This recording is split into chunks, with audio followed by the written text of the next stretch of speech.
There are nights that don't just break your heart. They erase who you were. The rain was falling hard, but not as hard as my fiance's silence beside me. His hand had once felt like safety. That night, it felt like distance. I didn't know we were driving straight into the moment that would bury our love and rewrite my life forever. The sound of thunder mixed with our laughter, the last real sound before the world screamed.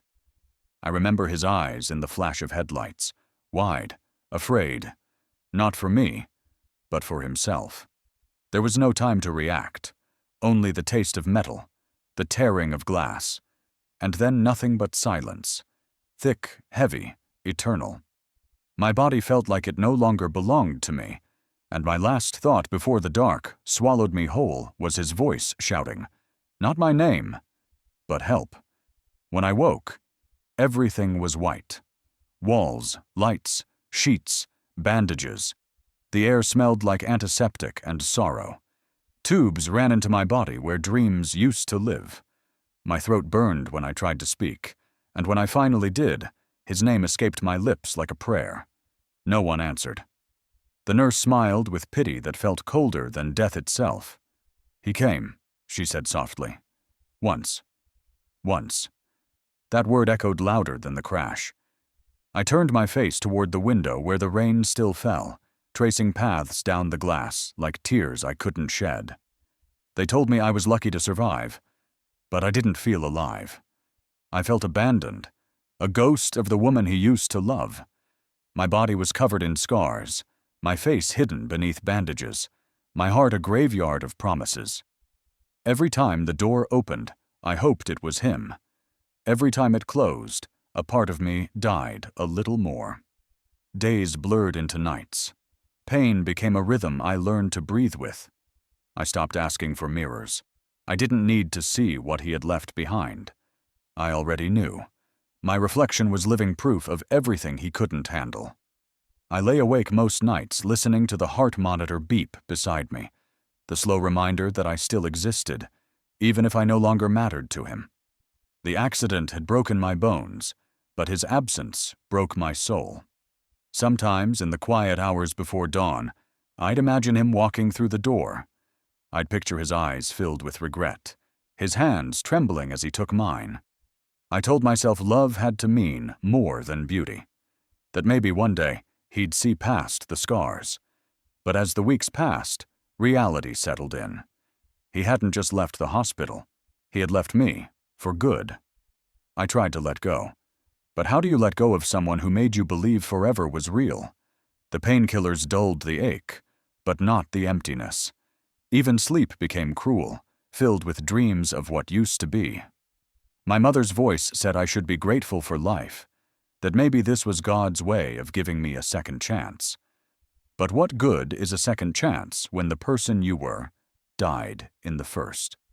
One night, when the storm returned and the lights flickered, I felt myself slipping again, not into pain, but into a strange calm. The rain tapped gently against the window, matching the slowing beat of my heart.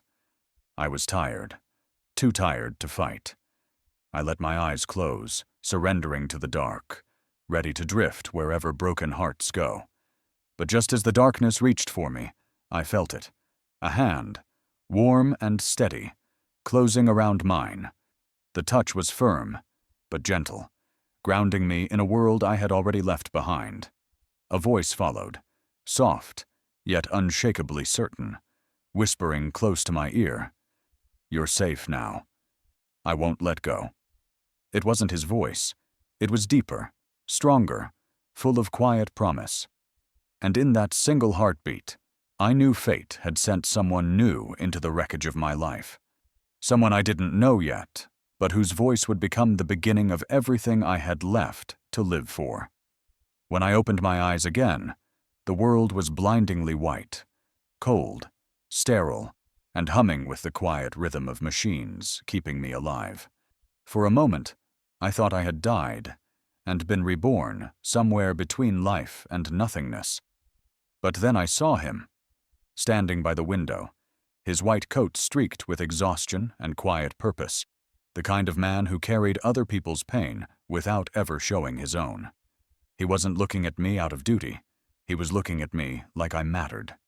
For the first time since the accident, I didn't feel like a patient.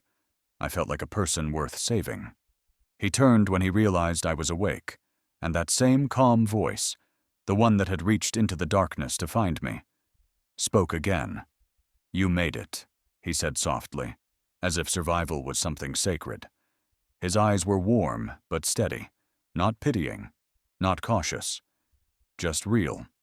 It was strange how someone I'd never met could make me feel safer than the man I'd once planned to marry. He introduced himself simply, Dr. Malik. His tone carried the gravity of someone who had seen far too many endings and still chose to fight for beginnings. He checked my IV, adjusted the blankets, and smiled faintly as if to say, "You're not alone anymore."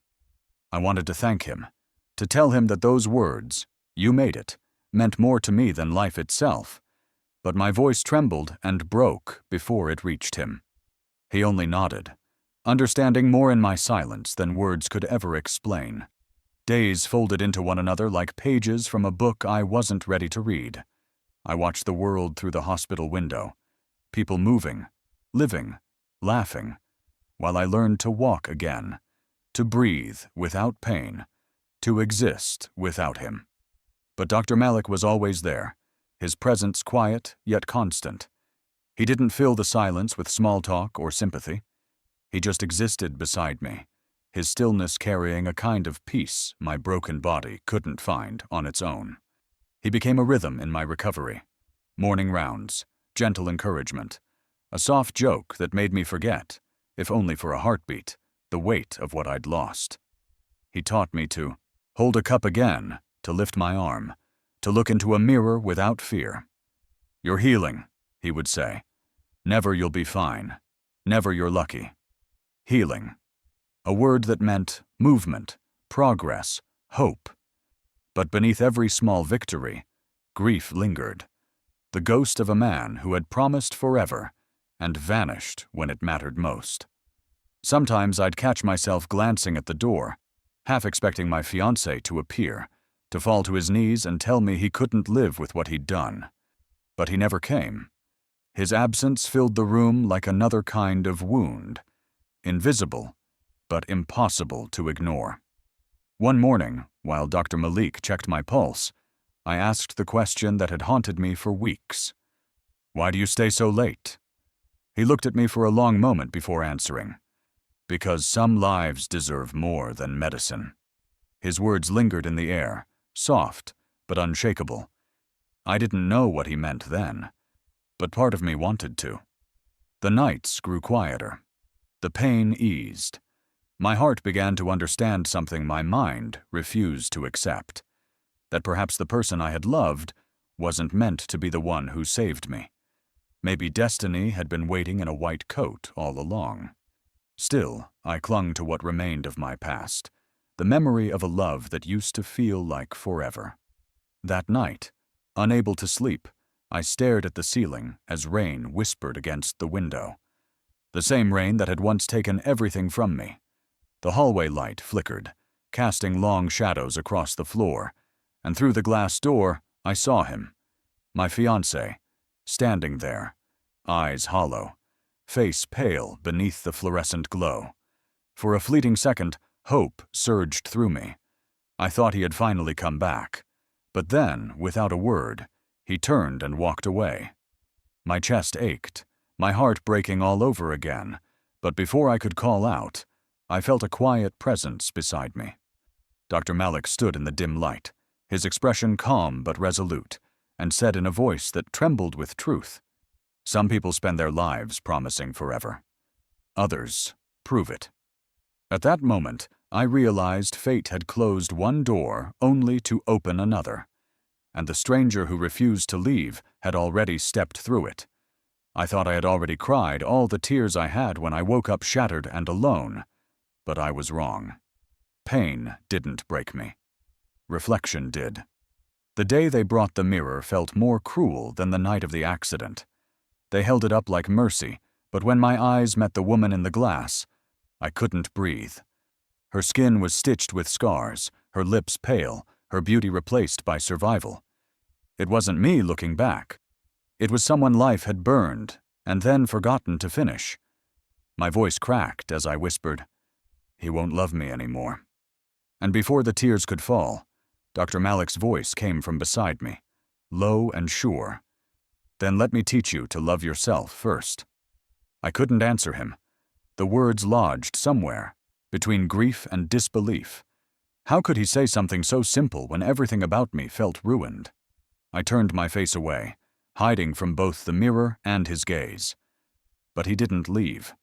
He stood silently by my side, the quiet strength in his presence louder than any promise. That day, something in me shifted.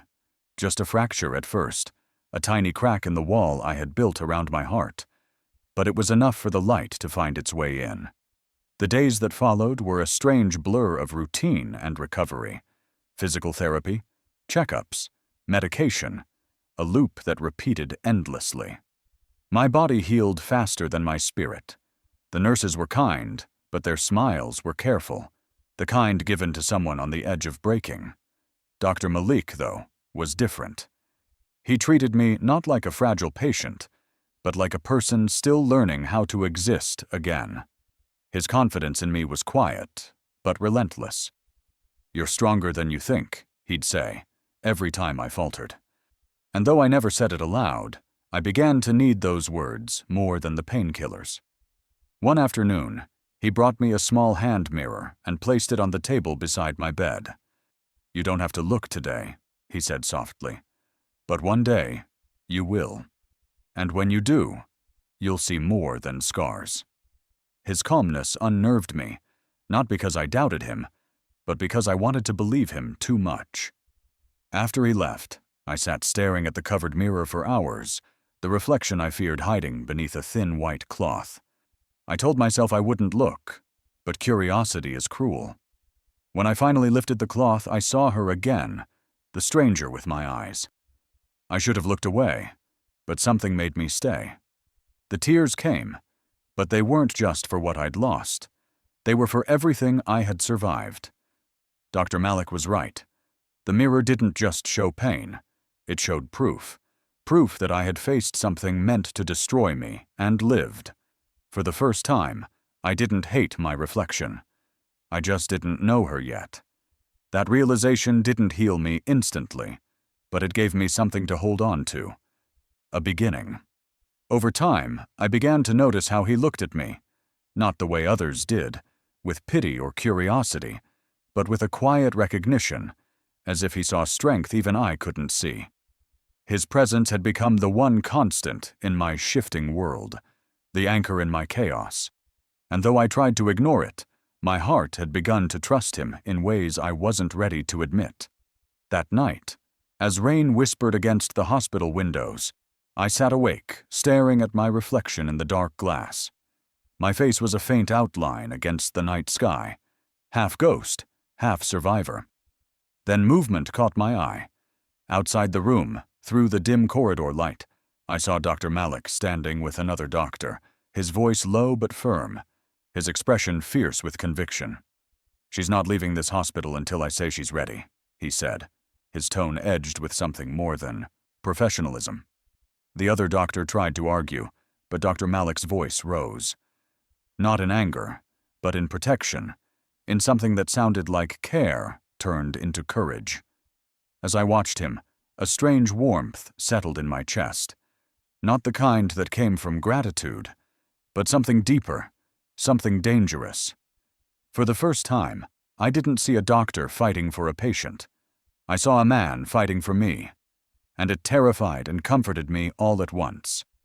He finally came, the man whose name still echoed through every sleepless night, the man who had once sworn to love me through fire, ruin, and time. I had imagined this moment 1,000 ways, his eyes filled with tears, his arms opening to hold me, his voice breaking with apologies. But when the door opened, none of that happened. His eyes fell on me, and the warmth I remembered was gone. His smile faltered, then died completely.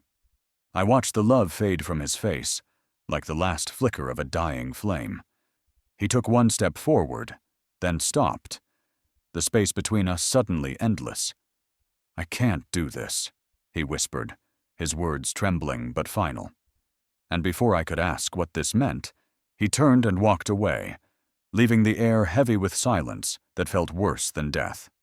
For a long moment, I just stared at the empty doorway.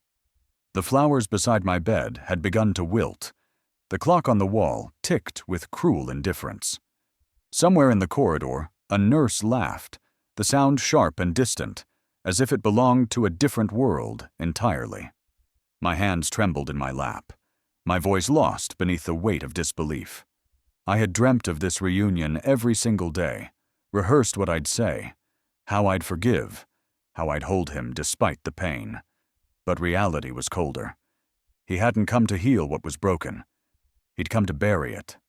I wanted to run after him, to beg him to remember who I was before the scars. But even if I could have moved, pride held me still. Love had already taken enough from me. My body, my peace, my reflection. I wouldn't let it take my dignity too. So I sat there, motionless, the sound of his footsteps fading down the hall, until even the echo disappeared. Hours passed, though I couldn't tell how many. Time didn't move the same when your heart refused to beat for the world anymore. I stared at the closed door, waiting for it to open again. Maybe he'd return, realizing what he'd done. Maybe he'd remember that promises were meant for moments like this, not the easy ones, but the hard ones. But the door stayed closed. The silence stretched long and deep, and with every minute that passed, I understood a truth I had never wanted to face. The man I had loved so fiercely had loved only the version of me that pain had destroyed. When tears finally came, they weren't loud or dramatic, just quiet, relentless rivers running down my cheeks. I wasn't crying for him anymore. I was crying for the woman who had believed that love alone could save her.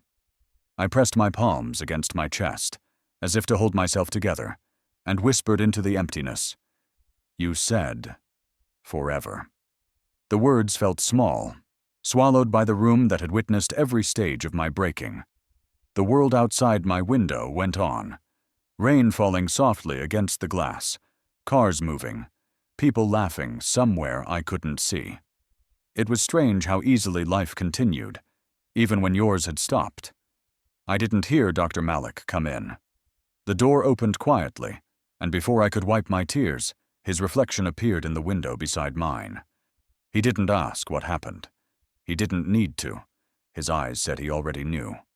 Without a word, he pulled a chair beside me and sat in silence. For the first time since the accident, I didn't feel the need to explain myself. After a while, his hand rested gently on my shoulder. Steady, warm, unshaking. And in that simple touch, I felt the kind of comfort that doesn't demand to be understood. His voice broke the silence, low and certain. Don't look for love in someone who runs from pain. Look for it in someone who stays through it. The words settled deep inside me, a seed of truth taking root where hope had just died. And though my heart was still shattered, something in me finally exhaled, not from sorrow, but from the quiet understanding that sometimes goodbyes are the only medicine strong enough to save what's left of you. Healing hurts, not in the ways they warn you about, but in the small, merciless moments that break you before they build you. Every stretch burned like fire under my skin. Every scar pulled like a chain, reminding me where I had been, and every tear that slipped free carried the weight of things I thought I'd already buried. But through it all, he never let me give up. Dr. Malik, the man who had saved my life, was now teaching me how to live again. He rebuilt me piece by piece, not just my body, but the fragile parts of my love had left behind. His patience wasn't loud, like devotion, or poetic, like romance. It was something quieter, steadier, deeper. He believed in me long before I could believe in myself. Recovery was a battlefield disguised as therapy. The mornings began with pain and ended in exhaustion. Some days I wanted to scream. Other days I wanted to stop breathing altogether. But he was always there, the calm in every storm, the voice that refused to let despair win. Pain means your body remembers how to fight, he'd remind me, his tone soft, yet resolute. And if it remembers, it can heal. Those words became my anchor. Each time I fell, he offered his hand, not to pull me up, but to remind me that I could rise on my own. It wasn't just medicine he practiced. It was faith, carved into action. When he looked at me, he didn't see a patient confined by scars. He saw the woman trapped beneath them. His kindness was disarming, the kind that doesn't pity, but empowers. I caught myself, waiting for his footsteps in the hallway, the quiet rhythm of his shoes, a melody my heart recognized before my mind dared to. He'd walk in with that same steady calm, and for a brief moment, the world felt less broken. Sometimes, he'd tell me stories of his other patients, of lives stitched back together by courage rather than chance. He spoke about healing like it was art, not science. The body remembers what the heart forgives, he said once while checking the sutures on my arm. I didn't understand it then, but I felt the truth in it. Maybe forgiveness wasn't about others. Maybe it was the first gift we owe ourselves. Days turned into weeks, and I learned to walk again. The first time I stood without support, my knees trembled, my breath hitched, and fear screamed louder than pride. But Dr. Malik's hand hovered close, not holding, just near, like a silent promise. I took one step, then another, and when I finally looked up, his eyes were brighter than any sunrise I'd ever seen. "You did that," he said, his smile small but genuine. "Not me. You." Those words echoed long after he left the room. That night, lying in bed, I realized something had changed inside me. I no longer felt like a survivor clinging to fragments of her past. I felt like a woman slowly reclaiming her future. And every step forward, every breath, carried his voice beside it. Calm, constant, unshakable. But healing is never simple. With strength came confusion. Gratitude blurred into something warmer, something dangerous. I told myself it was admiration, that it was normal to feel attached to the person who had saved me. But the truth ran deeper. His presence had become the heartbeat of my recovery, the quiet rhythm that made pain bearable. I knew I shouldn't feel it, that there were lines neither of us could cross. Yet every time his eyes met mine, silence said what words could not.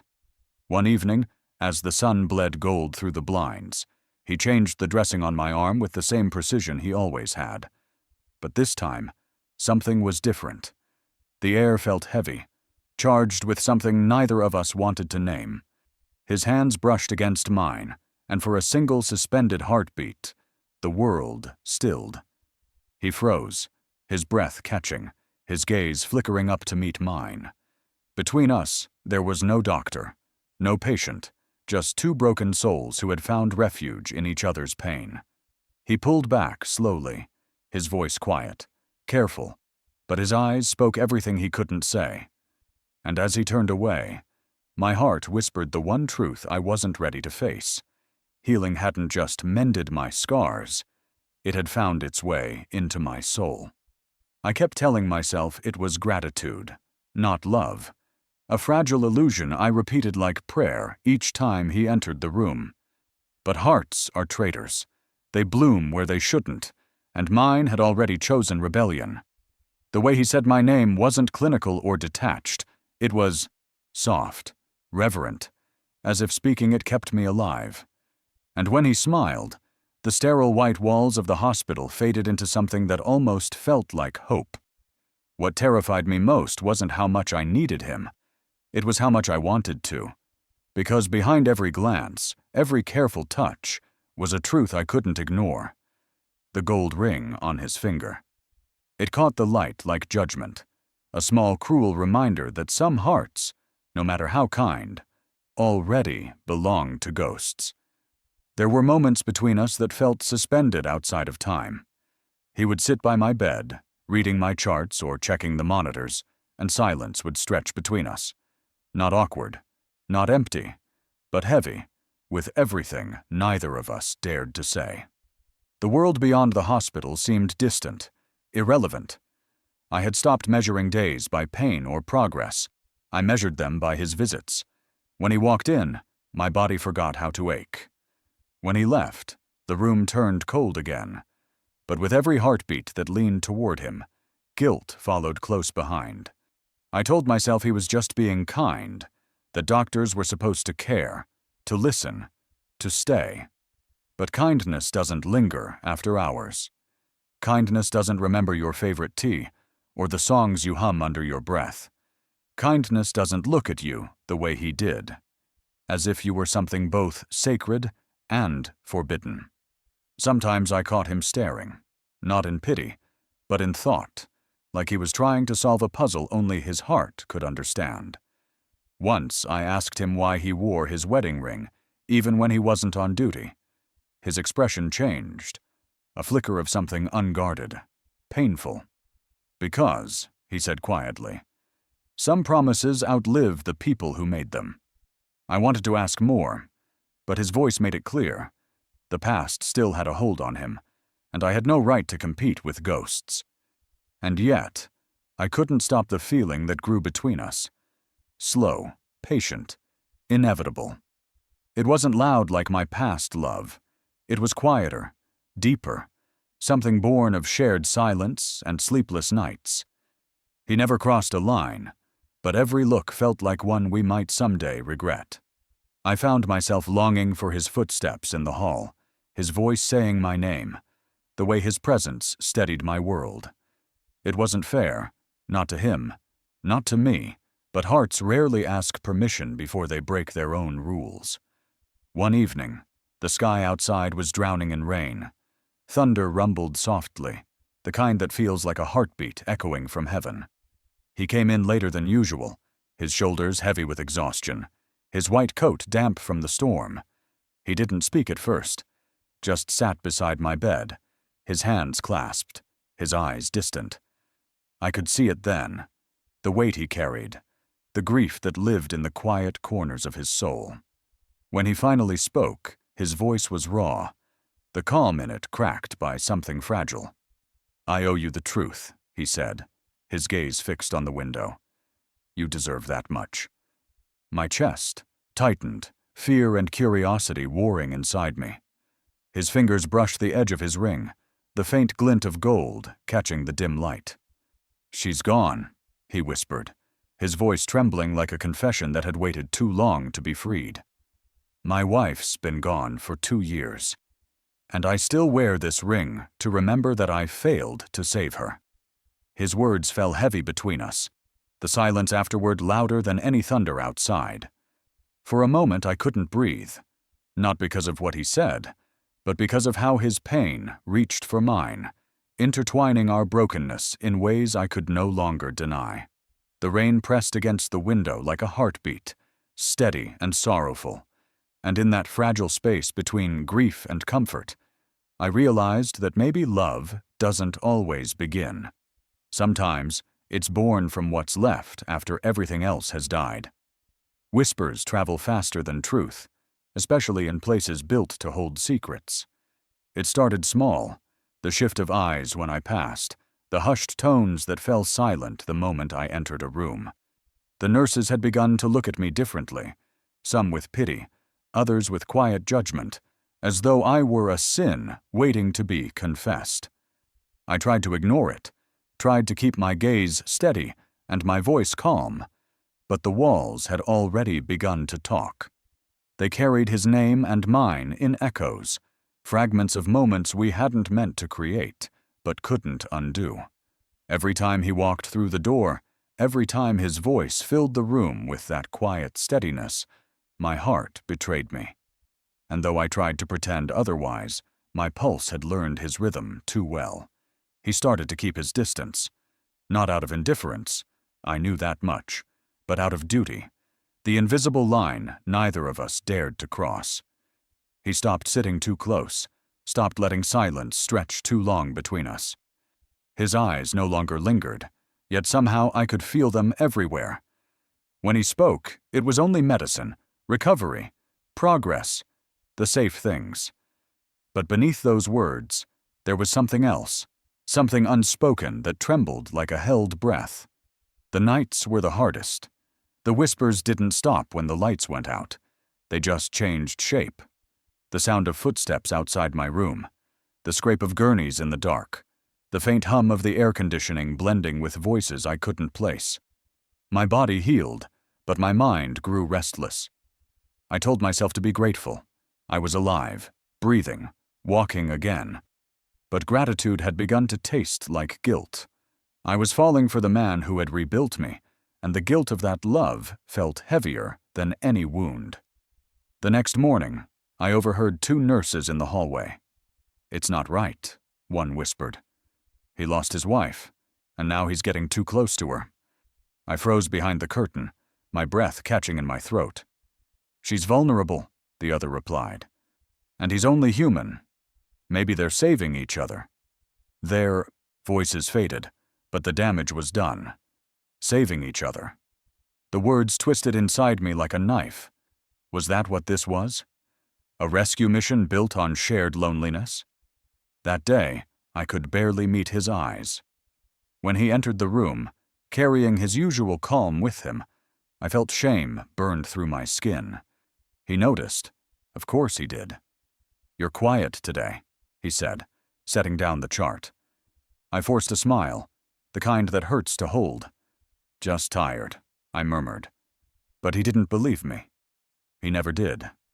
"Don't let their words get inside you," he said softly, his gaze fixed on the floor. My heart stilled. He knew. He had heard the whispers too. For a moment, neither of us spoke. The silence between us was no longer a comfort. It was a question neither of us could answer. Then, quietly, he said, "You should rest." It sounded final, like a door closing. He turned to leave, but something in me broke open. "You don't have to protect me," I said. "I know what they're saying." He stopped at the doorway, shoulders tense, and without turning around, replied, "I'm not protecting you. I'm protecting what's left of me." That night, I decided to leave. I packed the few things I had, a book, a scarf, the courage I'd been rebuilding piece by piece. I told myself it was for his sake. The rumors would fade, the whispers would die, and he could keep the life he'd built without me tainting it with scandal. I moved quietly, the hallways dim and empty, the storm outside battering the windows like an omen. My legs still trembled with weakness, but determination carried me. When I reached the main doors, rain poured down in sheets, blurring the world beyond. I stood there, heart pounding, one step from freedom, or exile. And then I saw him. He stood in the doorway, drenched, his coat heavy with rain, eyes burning with something I couldn't name. "You can't disappear," he said, his voice breaking through the thunder. "I already lost one life I couldn't save. Don't make it two." His words struck like lightning, cutting through every wall I had built between love and fear. I stood frozen, the storm raging around us, realizing that sometimes fate doesn't whisper. It begs.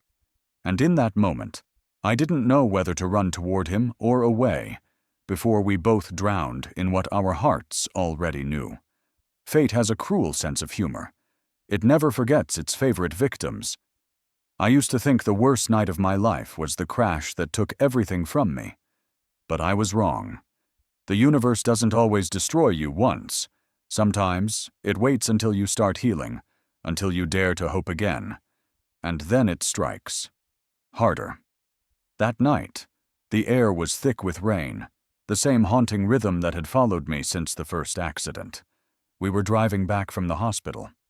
He insisted I was strong enough now, ready to face the world beyond those walls. I remember laughing, just once, feeling the kind of peace I thought I'd never know again. And then it happened. The screech of metal, the shattering of glass, the world folding in on itself. The brakes failed, the lights blurred, and suddenly I was back where it all began. Only this time, the blood wasn't mine. The car spun out of control, the headlights carving streaks through the darkness. I screamed his name, reaching for him as the world turned upside down. The sound of impact came like thunder. Violent. Final. When the dust settled, the silence that followed was worse than the crash. He was slumped over the steering wheel, his face pale, his hand limp. "No," I whispered, my voice breaking as I touched his arm. "Please. Not you." The scent of gasoline and rain filled the air, mixing with the metallic taste of fear. My vision blurred, my body trembling, but I fought to stay awake. I remembered his voice. "You're safe now. I won't let go." The promise he made when I first lay dying. And now it was my turn to make it for him. "Stay with me," I pleaded, pressing my hand against his chest. "You can't leave me now." Time fractured into flashes, sirens, voices shouting, hands pulling us from the wreckage. I remember clutching his wrist, refusing to let go as paramedics worked. My body was trembling, but my soul was screaming. It felt like déjà vu wrapped in nightmare. Only this time, the universe had swapped our roles. When they carried him away on a stretcher, I tried to follow, but pain flooded my body, dragging me back into darkness. My last thought before it swallowed me was a prayer to a God I wasn't sure believed in me anymore. Let him live. Take everything else, but not him. When I woke, the world smelled of antiseptic and grief. The ceiling was too white, too familiar. Panic surged through me. I wasn't supposed to be here, not again. My fingers reached instinctively for the scar on my arm, tracing the line of old pain, grounding myself in the present. Then I noticed the flowers. Not mine, not meant for me. The bed was wrong. The walls were wrong. And then, the voice of the nurse shattered the haze. "You're awake," she said gently. "You're lucky he was there. The car flipped 3 times. He pulled you out before it caught fire." Her words struck me like lightning. He's alive," I gasped. She nodded slowly, a sad smile trembling on her lips. "Barely. He's in surgery. Lost a lot of blood. But if he hadn't acted when he did..." She didn't finish. She didn't have to. The hours that followed stretched like years. Machines hummed, footsteps echoed, and every second without news clawed at my chest. I had been in this place before, waiting between life and loss. But this time, the roles had reversed, and I understood what it meant to love someone enough to feel their pain as your own. I prayed for him the way I used to curse fate. Desperately, defiantly. When they finally let me see him, I almost didn't recognize him. The man who had carried my strength was now pale and still, his face a map of bruises and quiet suffering. Tubes and machines surrounded him like ghosts, whispering in rhythm with his heart.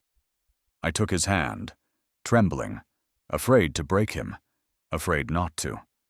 "You saved me," I whispered, tears slipping down my cheeks. "You said I couldn't disappear. And now you're the one who's gone." As I sat beside him, tracing the veins on his wrist, something caught my eye, a small empty space where his wedding ring used to be. My breath hitched, disbelief flooding my chest. I turned his hand gently, searching for it, but the mark was faint, the skin bare. The nurse's voice came softly behind me, almost like a confession. "He took it off before surgery," she said. "He told us he didn't want any weight holding him down." I froze, my heart splitting between fear and understanding. The rain tapped against the window like a heartbeat, steady and relentless. And for the first time, I didn't know if fate had returned to break me, or to finish what love had started. They said he might not wake up, words that hollowed the air like a funeral bell. I had heard doctors speak of death before, but never with his name wrapped inside the silence. I sat by his bedside for days that bled into nights, each one longer than the last, listening to the mechanical rhythm of the heart monitor. That fragile, precious sound that reminded me he was still here. Every beep was a lifeline. Every rise and fall of his chest a small rebellion against fate. I talked to him endlessly, about the rain outside, the flowers the nurses brought, the world he had fought so hard to keep me in. I told him about the day he found me, about the way he had taught me to stand again, to live again, to feel again. I told him how I had never really thanked him, and through it all, I waited. For a flicker, a sigh, a single sign that he could hear me. Each heartbeat became a prayer whispered into the space between us. Come back to me. The room was cold, heavy with antiseptic and the soft hum of machines. He looked peaceful. Too peaceful. His face, even under the bruises, carried that same quiet strength that had once steadied me. But there was something unbearable in his stillness. I wanted him to open his eyes and tell me to stop crying, to remind me, like he always did, that strength isn't the absence of pain, but the courage to feel it. Instead, I was left talking to the shell of a man who had once brought light to my darkness. The nurses told me to rest. They said he wouldn't want me to exhaust myself. But how could I rest when the world outside kept spinning without him? I couldn't leave. If I left, what if he woke and thought I'd abandoned him? The same way I'd once been left, bleeding and broken, waiting for a love that never returned. I couldn't let him feel that same emptiness. So I stayed, day after day. My hand wrapped around his, my voice filling the sterile air with stories, memories, and dreams. I told him everything I'd never said aloud, how his kindness had rebuilt me, how his patience had given me a reason to breathe again, how somewhere along the way, gratitude had turned into something far more dangerous and beautiful. One night, as the rain whispered against the window, I dozed off with my head resting near his arm. I dreamed of the first time I met him, the light in his eyes, the steady calm of his voice saying, "You're safe now." In the dream, he was smiling, reaching out for me, and for a moment it felt like everything had come full circle. But then, in the darkness behind his smile, a shadow moved. A voice, his voice, echoed faintly, "Don't stop calling me." I jolted awake, heart racing, the sound of the monitor filling the silence once more.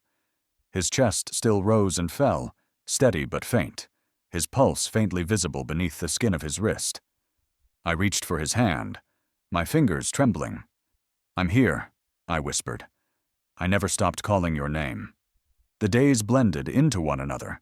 The doctors spoke in cautious tones about brain activity, oxygen levels, and chances that felt more like guesses than hope. But I refused to let despair have him. I had been saved by his hands, by his belief when I had none left. If love could mend what was broken once, maybe it could do it again. Every morning, I brought a small flower, the same type he once placed on my bedside table after therapy. I'd sit and hold it near his chest, letting the petals brush against his skin, whispering, "You taught me how to live. Now please, remember how to come back." The machines hummed their replies, cold and indifferent. But I didn't stop. Love, I had learned, isn't always about promises. Sometimes it's about persistence. On the 7th day, the rhythm of the machines changed. A soft spike on the monitor, barely noticeable but enough to steal my breath. I froze, staring at his hand where my fingers rested. Then, so faintly I thought I imagined it, his fingers twitched beneath mine. My heart leapt into my throat. "Malik," I whispered, afraid the sound of his name might scare him back into silence. And then, with the fragility of dawn breaking after endless night, his lips parted. His voice was rough, broken by pain and sleep, but the sound of it felt like resurrection itself. He whispered my name, the first word he had spoken since the accident. The heart monitor steadied, matching the rhythm of my tears, and I realized then, fate hadn't taken him from me. It had simply given me a reason to believe again. Hope had just begun to breathe again when the past returned.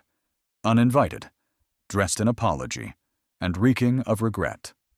I was sitting by Malik's bedside, his fingers still faintly twitching in dreams, when the door creaked open. At first I thought it was a nurse, another quiet hour in the rhythm of recovery. But then I smelled the faint trace of a familiar cologne, the one that used to make my heart skip, now sharp as poison. When I turned, I saw him, my ex-fiancé, standing in the doorway, holding a bouquet of lilies like a confession he'd rehearsed 100 times. The man who once left me bleeding in both body and soul had finally come back, carrying flowers instead of guilt. "I made a mistake," he said, his voice trembling just enough to sound human. "I still love you." Love. The word felt foreign in his mouth, heavy with the weight of everything it had failed to mean. I stared at him in silence, unsure whether to laugh or cry. The hospital light reflected in his eyes, but there was no warmth there, only the same restless pride that had once broken me. "You still love me?" I repeated softly. "Or do you just miss the version of me who didn't need saving?" He flinched, but said nothing.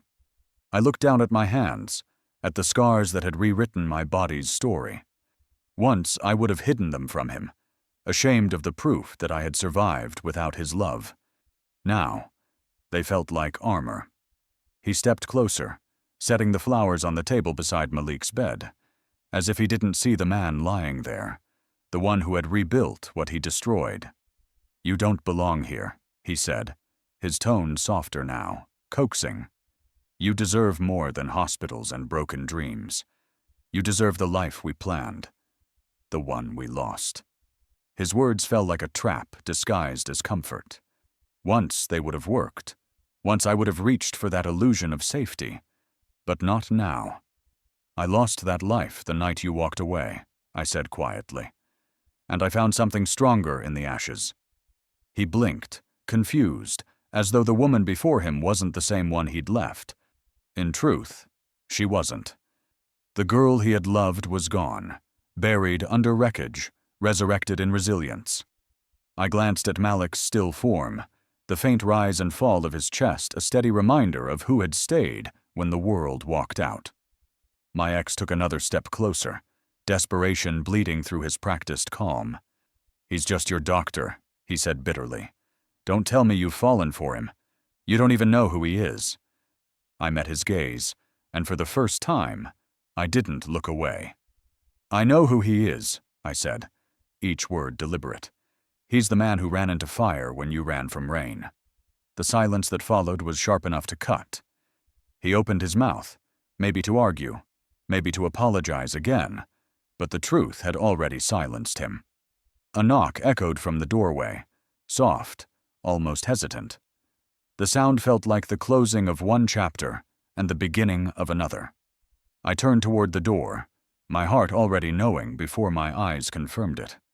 Malik stood there, pale but upright, leaning slightly on the frame for balance. The doctors must have allowed him a few moments of freedom, or maybe he had simply willed himself to stand when no one thought he could. His gaze moved from me to the man beside my bed, then back again. He didn't say a word, but he didn't have to. His eyes, tired, knowing, filled with something deeper than any promise, told me everything. In that single look, the noise of the world vanished. My ex was still speaking, still begging, still existing in the shadows of what we once were. But none of it mattered, because in that heartbeat of silence, I realized the truth I had been too afraid to face. My heart had already chosen, not the man who left when love demanded courage, but the one who stayed when life demanded everything. Time doesn't heal all wounds. It teaches you how to live beside them. Months passed, and my scars faded into quiet stories etched across my skin, reminders of both destruction and survival. The hospital that once felt like a cage had become our sanctuary, a place where pain was not shameful, but sacred. We walked together through the garden one morning, the air heavy with the scent of rain-soaked earth, sunlight spilling through the leaves like a promise kept. Malik's stride was slower now, careful, his body still healing. But his smile had changed. It was softer, freer, as though he had finally forgiven the ghosts that used to live in his eyes. For once I wasn't looking at the doctor who had saved me, but at the man who had begun to save himself. We talked about everything and nothing. About the weather, about life after the hospital, about the future neither of us dared to name. It wasn't a love confessed in words, but in gestures.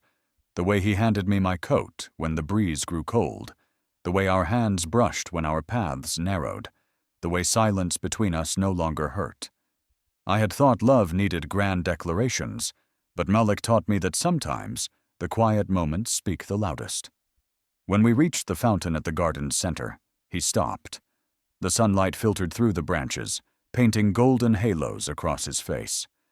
He turned toward me, his eyes soft but unflinching. "You've come a long way," he said, his voice low, almost reverent. "The woman I met months ago couldn't even look in a mirror. Now she makes the world look at her." I wanted to reply, to tell him that it was his faith that rebuilt me, but my throat tightened. There are some truths too sacred for words. He took a deep breath, his hand slipping into his pocket. "There's something I've carried with me," he said quietly.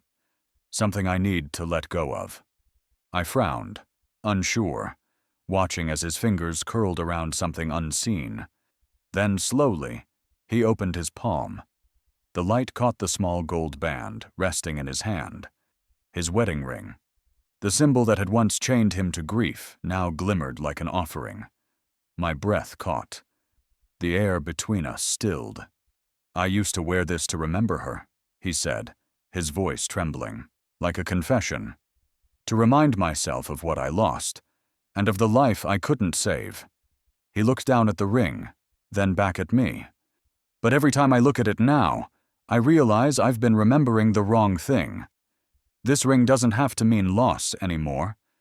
It can mean something new, if I let it." The world seemed to narrow until it was just the two of us, the sunlight, and the small glint of gold that carried an entire lifetime of pain and redemption. My heart thudded painfully in my chest, torn between disbelief and longing. "Malik," I whispered, but he shook his head gently, stepping closer. His fingers brushed mine, hesitant, trembling, but certain. "I wore it to remember grief," he said softly. "But now I want to remember hope." He held the ring out toward me, the same hands that once mended my broken bones, now trembling with something far more delicate. Courage. His eyes met mine, deep with sincerity, and the kind of love that no longer needed words. "If you'll let me," he said, voice breaking like dawn, "I'd like you to keep it, not as my patient, but as my destiny."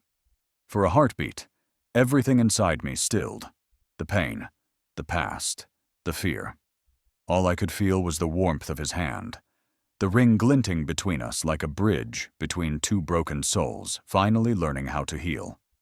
The garden seemed to hold its breath, and as I reached for the symbol of everything we'd both lost and found, I realized love doesn't always come when we're ready for it. Sometimes it finds us when we finally stop running from the reflection of who we've become. Once, I thought beauty lived in the smoothness of skin, the symmetry of faces, the kind of perfection that draws admiration, but not depth. I used to measure my worth by reflections, what the mirror showed, what others saw, what love demanded me to be. But the mirror lies. Scars do not. Scars tell the truth. They remind you of what you survived, not what you lost. Every line, every mark, every ache that once made me hide now feels like scripture written by resilience itself. I am no longer the woman who begged to be seen. I am the woman who became whole by being broken. Love didn't save me. It found me when I finally stopped begging for it. The morning light streamed through our window, warm and forgiving. Malik stirred beside me, still half lost in sleep, his hand resting loosely against mine. The world outside was quiet. No sirens, no machines, no whispers of pity. Just the gentle hum of a life reborn. Months had passed since the day he placed his ring in my palm, and yet its meaning deepened with every sunrise. It wasn't a symbol of possession or replacement. It was a reminder that love built on pain can still bloom into peace. We'd left the hospital behind, both of us carrying the ghosts of what we endured, but not the chains. Our lives had become simpler, softer. I had begun working again, counseling survivors like me, teaching them that beauty doesn't vanish when tragedy strikes. It transforms. Malik returned to medicine, though differently now.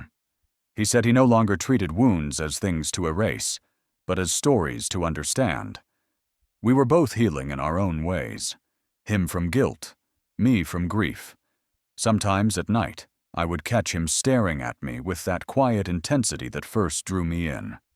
"You still don't believe you're beautiful," he'd say with a knowing smile. I'd laugh, brushing his hand away.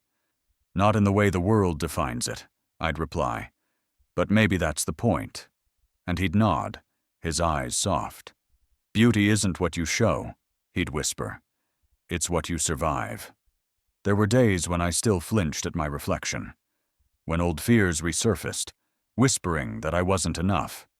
But then I'd remember the girl lying in that first hospital bed, broken and abandoned, and I'd see how far she had come. The woman I was now carried her pain with grace, not shame. My scars were no longer wounds, they were witnesses. One evening, we stood together on the same road where fate had once tried to destroy us. The wind was gentle, the sky painted in soft gold. For a long moment we said nothing, just watched the horizon shift from day to dusk. The sound of distant traffic echoed faintly, like the ghost of a life that no longer belonged to us. I turned to him, tracing the faint scar near his temple, the one he earned saving me. "Do you ever think about that night?" I asked. He smiled faintly, eyes thoughtful. "Every day," he said, "but not with fear anymore, with gratitude." His gaze met mine. "If not for that night, I might never have found you." Tears welled in my eyes, not from sadness, but from the overwhelming weight of everything we had survived to stand here, alive, whole, together. The same road that once took everything from me had now given it all back, just in a form I never expected. As the sun began to rise, the light spilling across the asphalt like redemption, I slipped my hand into his. We walked side by side, two souls stitched together by loss and love, our shadows long and unbroken.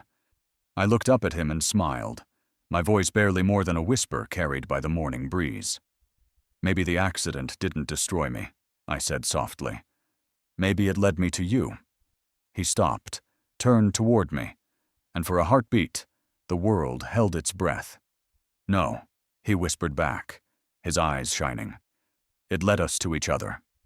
And as the light wrapped around us, I realized that survival isn't the end of a story. It's the beginning of the one worth telling.